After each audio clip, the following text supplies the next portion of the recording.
কোনো রকম ডিম লাগবে না, কিচ্ছু না, মাত্র 1 কাপ আটা দিয়েই বানিয়েছিলাম এরকম সফট মাফিন রেসিপি।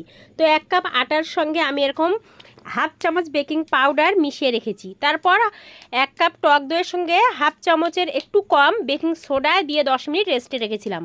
10 মিনিট পর অ্যাক্টিভ হয়ে গেলে 1/4 কাপ চিনি দিয়ে ভালো করে মিশিয়ে নিয়ে এখানে 1/4 কাপ তেল দিয়ে আবারও ভালো করে মিশিয়ে নিয়ে আগে থেকে যে আটাটা আমি চেলে রেখেছিলাম সেটা এর মধ্যে দিয়ে ভালো করে একটা স্মুথ ব্যাটার আমি তৈরি করে নিয়েছি।